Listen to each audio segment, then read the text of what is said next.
수술하면 병신된다고 하던데요. 그 말을 고급스럽게 얘기하면 후유장애가 남는데요. 그래서 저는 안 할 겁니다 이러잖아요. 제가 수술하는 환자 중에 마비가 없는 환자를 제가 수술한 적이 없어요. 저는 그 수술이라는 거는 장애가 발생한 사람을 장애를 고치려는 목적으로 하는 거예요. 두 번째는 예를 들어서 수술 전에 마비가 완전 마비가 돼서 발이 하나도 안 움직여요. 근데 수술을 했는데 마비가 많이 돌아왔는데 원래 100점이면 80점 정도 돌아와 있어요. 그럼 20점 정도 후유장애가 남은 거죠. 환자들이 장애 진단서를 받겠다는 거는 사실은 대부분 환자의 보상과 관련이 있어요. 네, 안녕하세요. 오늘은 여러분들이 가장 기다리시는 최선정 원장님과 척추 수술 시술에 관해서 알아볼 것인데요. 그 전에 지난번 나 혼자 다 한다 영상에서 재미있는 댓글이 달렸어요. 최선정 원장님, 남자인 제가 봐도 미남이고 남자답게 생기셨다고. 보니까 현재 원장님께 척추 수술 받은 환자분의 남편분이시더라고요. 평소 때 이렇게 환자분들에게 외모적으로 칭찬을 많이 들으시나요, 원장님? 저를 이제 놀리시려고 피디님께서 하시는 것 같아요. 사실 제가 그 할머니들한테는 그런 얘기 자주 들어요. 차 원장 너무 잘생긴 것 같아. 그래서 할머니들한테는 자주 듣는데요. 그리고 또 칭찬에 굉장히 좀 익숙하신 것 같아요. 그러니까 봐서 아들뻘 정도 되면 다 좀 뭐 잘생겨 보이고 좋아 보이시잖아요. 의사가 뭐 수술도 잘하고 진료도 잘하고 이러면 멋있어 보이고 뭐 이런 거 있지 않습니까? 황정민 씨가 연기 잘하니까 좀 잘생겨 보여지고, 송강호 배우도 연기 잘하니까 나이 드니까 좀 멋있어 보이고 뭐 이런 거 있잖아요. 의사가 수술도 잘하고 환자도 잘 보고 이러면 환자 눈에는 좀 그렇게 보이지 않나 이런 거 같아요. 요새 진짜 원장님에 대한 이런 여러 가지 재미있는 댓글들이 많이 달려서 팬들이 많이 생겨가지고 예. MRI 결과를 원장님 메일로 보낼 테니까 좀 제발 좀 진단 좀 해주세요. 막 그런 댓글도 많이 달리고요. 반응이 뜨거운 것 같습니다. 저는 원장님이. 뭐 생각보다 유머 감각이 굉장히 좋은 사람입니다. 네. 네. 자, 그러면 오랜만에 최선종의 솔루션 예. 네, 시작하겠습니다. 예. 최선종의 솔루션. 솔루션. 원장님, 사실 제가 장시간 앉아서 하는 일을 하고 테니스 오래 치다 보니까 요새 척추가 안 좋아서 치료를 계속 받고 있는데요. 이게 나이가 젊은 때는 더 무리해서 일해도 척추에 부담이 없었는데 지금 이렇게 부담이 오는 거 보면 나이가 들면서 저절로 생기는 질환인지 아니면 진짜 외부적인 문제로 생기는 건지 궁금해졌어요. 이거 저기 피디님 본인 얘기시잖아요. 네, 맞아요. 근데 뭐 기본적으로 퇴행성이라는 표현을 하잖아요. 그 사람들은 누구나 다 나이가 들죠. 우리가 이 신체 기능이라는 걸 보면 30대 중반 정도가 거의 정점을 이르게 되거든요. 그 중에서도 좀 디스크는 조금 더 일찍부터 망가지기 시작하는 아주 대표적인 그 조직이에요. 나이가 들었는데 디스크가 멀쩡하고, 나이가 들었는데 흰머리가 하나도 없고, 나이가 들었는데 주름살이 없고, 이런 사람은 사실은 없죠. 우리가 뭐 나이가 들게 되면 이제 퇴행성 변화가 생기고, 퇴행성 변화가 일정 수준을 넘어서게 되면 이제 질환으로 바뀌는 거는 굉장히 당연한 겁니다. 두 번째는 허리 안 좋은 거 다 아시잖아요. 오랫동안 나쁜 자세로 앉아 있고요. 촬영하는 자세가 허리를 숙이기 때문에 역시 디스크에 좋지 않고요. 하필이면 운동을 하시더라도 허리에 좋지 않은 운동, 또 정성 쌤 늘 얘기하시지만 허리에 좋은 운동은 단 하나도 없습니다. 바른 자세로 걷기 빼기 없고요. 제 개인적으로는 배드민턴이 허리에 제일 안 좋은 것 같고요. 배드민턴보다는 테니스가 조금 나은 것 같고요. 예를 들어서 제가 이렇게 얘기하거든요. 마라톤에 미쳐가지고 맨날 이렇게 하루 20km 뛰어다니면 발바닥이 안 아픈 게 그게 정상입니까? 아픈 게 정상이에요. 병원에 가끔씩 물어보거든요, 저한테. 자기 맨날 20km 뛰는데 발바닥이 아프다 얘기하면 제가 그렇게 얘기해요. 안 아픈 게 그게 비정상이고 아픈 게 정상이라고. 우리 피디님 같은 경우는 허리가 아픈 게 사실은 정상이죠. 그런데 일상생활이 거의 불가능할 정도라든가 본인이 이렇게 직업생활을 영위하는데 좀 문제가 생기는 정도면은 그거는 이제 그 범위를 벗어나서 질환이 되는 거고 조치가 필요할 걸로 생각이 듭니다. 역시 명쾌하십니다. 저와 같은 이런 경미하게 아프신 분도 있을 것 같은데 그런 분들 말고 심하면 수술도 해야 되고 시술도 해야 되잖아요. 예. 원장님께서는 어떨 때 수술을 해야 되고 어떨 때 척추 시술을 해야 되는지 좀 알 수 있을까요? 이게 사실은 굉장히 좀 어려워요. 이게 결정을 하는 게요. 정말 어려운 건데요. 치질과 수술이 극명하게 대립이 되잖아요. 예를 들어서 나는 죽어도 수술 받고 싶지 않아. 그러면 수술을 안 하는 병원만 찾아다니면 되는 거예요. 여러 가지를 조금 고려를 해봐야 돼요. 어떤 병원에 가냐, 어떤 의사를 만나느냐, 여러 가지를 고려를 해봐야죠. 항상 제가 늘 강조하지만 원칙이 중요한 거거든요. 그리고 상식이 굉장히 중요한 거예요. 그냥 환자들한테 이렇게 얘기합니다. 우리가 가능한 한 시술을 하는 거다. 그리고 두 번째로 수술을 꼭 해야 되는 거면 수술을 한다. 세 번째로 시술해야 될지 수술해야 될지 헷갈리면 일단 시술을 먼저 하고 경과를 보고 수술을 하는 거다. 이게 맞죠. 이렇게 이해하시면 됩니다. 시술 먼저 해보고 헷갈릴 때는 수술로 가는 게 맞고요. 그리고 가능한 시술을 하는 게 맞겠죠. 수술을 꼭 해야 되는 상황에는 적당한 타이밍에 마비가 생기고 진행할 때 수술을 하는 거기 때문에 그때는 우리가 타임 디펜던트한 거고 골든 타임이라는 게 있어요. 그럴 때는 가능한 빨리 하셔야 됩니다. 그러면 원장님 또 궁금한 게 있는데요. 네. 제가 과거에 이제 테니스를 치다 네. 척추가 심하게 아파서 척추 수술한 시술을 고민한 적도 있었어요. 수술이나 시술 후에 알아보니까 후유 장애가 남을 수 있다고 하더라고요. 나아가서 이 후유 장애로 인해서 장애 진단서를 받아야 하는 상황이 생길 수 있다고 하던데 이 후유 장애가 뭔지 좀 정확히 알 수 있을까요? PD님께서 이제 나름 일반인 입장에서 이렇게 질문을 해서 제가 무슨 말인지는 알겠는데 이게 이제 그 두 가지가 있어요. 척추 수술 하라 그러면 안 하거든요. 사람들이 한국 사람들이 안 해요. 근데 굉장히 좀 그 아이러니하기도 하고 좀 역설적인 것도 있는 게 전 세계에서 척추 수술을 대한민국에서 인구 대비 제일 많이 해. 그리고 제일 잘해요. 전 세계적으로. 근데 환자들이 척추 수술은 하면 병신 되는 줄 알아. 그래서 이제 늘 환자들이 생각하는 게 척추 수술은 절대로 하면 안 된다. 두 번째는 목 수술은 죽어도 하면 안 된다. 사실 그렇게 된 거에는 의사들 책임도 있지 않겠습니까? 무분별한 수술, 그리고 잘못된 결과, 그죠? 이 하나하나 잘못된 거는 그 사람 인생에 굉장히 문제가 되잖아요. 예, 그래서 충분히 뭐 그럴만 하기도 한데 수술하면 병신 된다고 하던데요. 그 말을 고급스럽게 얘기하면 후유장애가 남는데요. 그래서 저는 안 할 겁니다 이러잖아요. 그 제가 수술하는 환자 중에 마비가 없는 환자를 제가 수술한 적이 없어요. 그럼 제가 환자들한테 환자분은 지금도 장애 상태라고. 그러니까 수술 안 하면은 계속 장애가 남거나 장애가 더 심해지는 거고 수술을 하면 장애가 좋아질 수도 있어서 하는 거라고요. 이거는 의사의 그런 기준인 것 같아요. 그죠? 그러니까 저는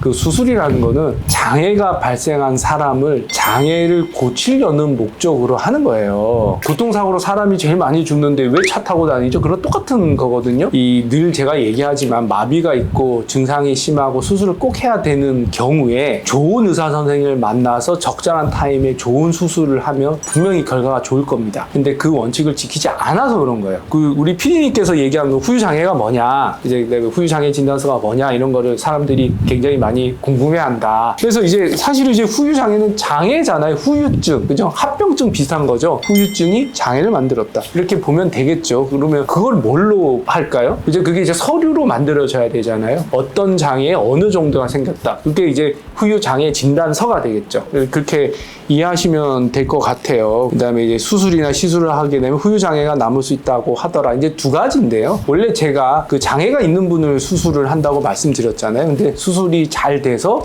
너무너무 잘 나았어요. 그러면 병을 완전히 고친 거죠? 그죠? 그러면은 임상적으로는 후유장애가 안 남는 거예요. 치료가 잘 돼서요. 두 번째는 예를 들어서 수술 전에 마비가 완전 마비가 돼서 발이 하나도 안 움직여요. 근데 수술을 했는데 마비가 많이 돌아왔는데 원래 100점이면 80점 정도 돌아와 있어요. 그럼 20점 정도 후유장애가 남은 거죠. 두 번째는 멀쩡했어요. 근데 수술 왜 했는지 몰라. 의사가 그냥 수술하라고 그래. 근데 이 뭐 수술이 잘못됐어. 혈종이 생겼던가 수술하다 의사가 신경 끊어먹었던가 원래 멀쩡하게 걸은 사람이 이제 못 걷게 됐어. 아니면 쩔뚝이가 됐다. 그 수술 전에는 멀쩡하게 걸었는데 그 사람 되게 많거든요. 그러면 이거는 수술 후 합병증, 후유장애가 악화도는 없는 게 생긴 거죠. 그 세 가지를 이제 전후를 관계를 따져봐야 되는데 결론적으로 보면 거기에 대한 상태를 정확히 기술하고 진단서라고 하는 양식으로 남긴다. 뭐 이렇게 뭐 얘기하시면 될 것 같고요. 두 번째는 환자들이 이렇게 잘 뭐 이해를 못할 수도 있지만 설명을 할 때 의사들이 이렇게 열심히 안 해주는 것 같아요. 이 보면 디스크인지 자기가 협착증인지 몰라.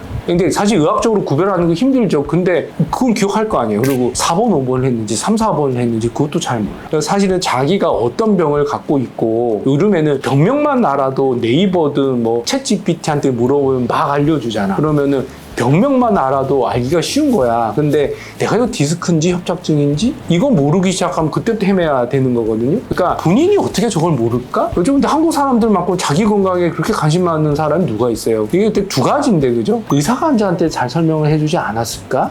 라는 거랑 환자가 못 알아듣지 않았을까 두 가지인데 저는 그 의사 선생님들이 똑부러지게 잘 설명을 안 해주는 것 같아요. 알기 쉽게 환자가 충분히 이해할 수 있게 환자의 눈높이에 맞춰서 정확하게 설명을 해주고 이것만은 기억을 해라 이렇게 얘기하고 안 되면은 녹음해라 적어라 이렇게 하는 게 굉장히 중요한 것 같습니다. 그런 의사를 만나는 게 좀 중요한 것 같아요. 네? 그러면 환자들이 되게 궁금해하는 게 있는데 네. 사실 이건 원장님 전문 분야가 아닐 수도 있는데 네. 장애 진단을 받게 되면 지원 및 혜택이 많다고 들었어요. 네. 혹시 이게 어떤 것들인지 알 수 있을까요? 사실은 이거 제 전공은 아니에요. 저같이 수술하는 의사가 와서 제일 싫어하는 게 장애진단서 써달라는 거죠. 왜냐하면 외래 바쁘잖아요. 외래 바빠 죽겠는데 뭐 장애진단서 막 써달라 그러고 그러면 그거를 이제 바로 써주는 의사가 별로 없죠. 전 바로 써줘요. 좀 기다리면요. 두 번째는 굉장히 복잡합니다.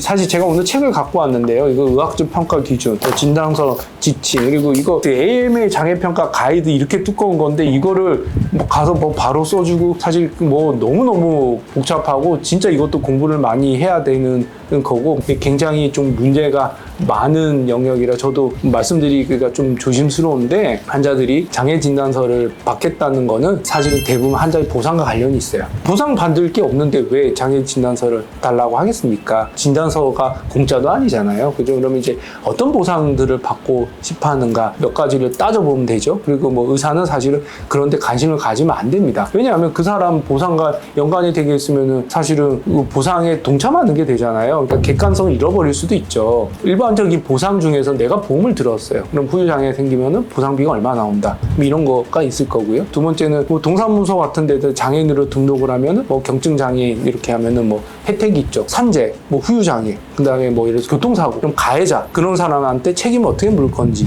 뭐 이런 것들이죠, 대부분요. 지금 가장 많이 해달라고 하는 후유장애는 다 보험 관련된 거예요. 이 철저한 기준에 맞춰서 가야 돼요. 장애가 진단이 안 나오는데 나오게 한다든가, 경증인데 중증으로 간다든가 했을 때는 문제가 돼요. 오히려 이 환자 입장에서 지나치게 욕심을 내서 없는 걸 있는 걸로 작은 거를 과도하게 했을 때는 오히려 더 손해를 볼 수 있어요. 형사적인 책임도 본인이 물을 수도 있고 보상도 못 받는 문제가 생기기 때문에 제가 환자들한테는 있는 그대로 가서 딱 법적인 그 범위 안에서 권리 행사를 하는 게 맞다라고 얘기를 합니다. 두 번째로 그런 건 있어요. 의사 선생님도 딱 두 종류인 것 같아요. 무관심한 의사. 그런 사람 많죠. 그냥 나한테 얘기하지 말라고. 그죠? 이런 사람이 있고, 그런데 관심이 있는 의사. 이런 의사가 있죠. 뭐 아예 이제 무관심하신 분도 있고, 근데 대부분은 자기가 수술한 환자하고 형편이 좀 곤란해지면 팔이 안으로 이게 굽는 게 사람 심리죠. 그러니까 조금 이 사람한테 조금 유리하게 써주려고 노력을 많이 해요. 근데 이 사람이 너무 과도한 거를 요구하거나 너무 이게 무리한 거를 요구할 때는 사실은 아닌 거죠. 그거는 좀 그런 식으로 좀 이해를 하시면 좋을 것 같아요. 오늘 원장님께서 환자분들과 시청자들을 위해서 조금은 원장님 입장에서는 좀 불편하실 수도 있는데 그런 내용들을 그렇게 잘 얘기해주셔서 너무 감사드립니다. 예. 원장님만 더 말씀하시고 싶은 있으시면 편하게. 예. 그럼 제가 몇 가지만 말씀드릴게요. 네. 요즘에 사실은 챗 GPT 굉장히 좋은 것 같아요. 제가 말씀드리고 싶은 거는 확실히 많이 바뀐 것 같아요. 중요한 건 인사이트예요. 중요한 정보 하나만 딱 갖고 핵심만 갖고 있으면 기본적인 거를 자꾸 그 AI에다 물어보세요. 그러면은 굉장히 많은 정보를 얻을 수 있어요. 거기에 있는 걸 가지고 다시 전문가한테 다시 물어보는 게 가장 빠릅니다. 이게 이제 지금의 가장 맞는 방법인 것 같아요. 저 때만 해도 책을 막 열어봤고 논문을 뒤져봤고 구글 리서치를 하면은 구글에 뭐 위키피디아부터 해갖고 별거 다 있거든. 의학 지식도요. 그렇게 해서 정리를 하고 했는데 요즘에는 그게 한꺼번에 쭉 정리가 돼서 다 나오잖아요. 그죠? 최신 논문까지 쭉 트렌드가 다 나오잖아요. 그러니까 굉장히 좋은 것 같고요. 그 다음에 아까도 후유장애 뭐 이런 건데 예를 들어서 이것도 제가 한번 해봤어요. 챗GPT에다가 내가 이런 수술 받았고 이랬고 정도가 이러고 그러면 후유장애가 어느 정도 나오니 이러면은 쭉 나오는 게 제가 써주는 거랑 거의 비슷해요. 약간 후유장애 이런 거면은 굉장히 여러 가지 복잡한 것들이 많이 있죠. 그러면 한 번씩 이렇게 한번 돌려보고 무조건 뭐 AI가 말하는 거를 뭐 들으라는 건 아닙니다. 중요한 거는